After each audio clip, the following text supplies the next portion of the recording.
ဆိုင်အမှတ်6ယခုဆိုင်ဝဲရဆိုရင်တော့ရှင်မော်တော်ဖျားလန်အနားမမုံဒီမှာတရှိရပဲဖြစ်ပါတယ်ယခုဆိုင်ဝဲမှာဆိုရင်တော့တက်တရီသုံးတော်ပစ္စည်းများ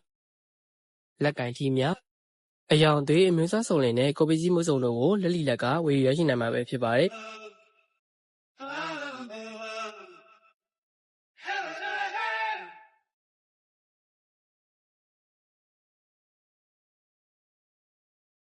နောက်ထပ်ရရှိနိုင်တာတွေကတော့ဒန်အိုဒေအိုတွေအပြင်ပေါ်မှာအမျိုးအစားစုံလင်တဲ့တန်ပစ္စည်းမျိုးစုံကိုရရှိနိုင်မှာပဲဖြစ်ပါတယ်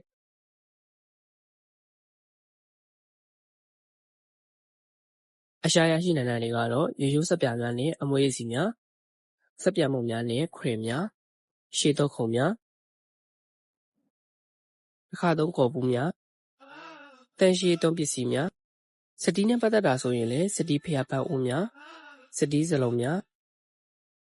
စတီးစုံစတီးရောင်းမတို့မျိုးမိဖို့ကြောင့်သုံးပစ္စည်းမျိုးစုံအပြင်အရွယ်စားစုံနဲ့ဖန်များစတီးကြိုင်များစတီးလင်များကိုလည်းရရှိနိုင်ပါသေးတယ်ကျွေးနဲ့ပတ်သက်တာကိုမှသုံးကျင်တဲ့သူတွေအတွက်ဆိုလည်းကျွေးပကံပြားများဖန်ကျွေးဆက်များဖျားပန်းဦးမျိုးစုံဟန်ဝက်မျိုးစုံ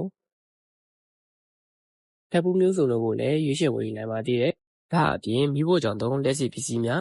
ဖျောင်းပစိုးများစပွဲကင်းများကျိတ်သားခောက်စပွဲများနဲ့ကော်စောများကိုပါတနေရာထဲမှာရွေးချယ်ဝယ်ယူနိုင်ပါတယ်ဒီဆိုင်ခွဲမှာရောဘာတွေဝယ်ခဲ့ဘူးလဲဆိုတာပြောခဲ့ပါဦးနော်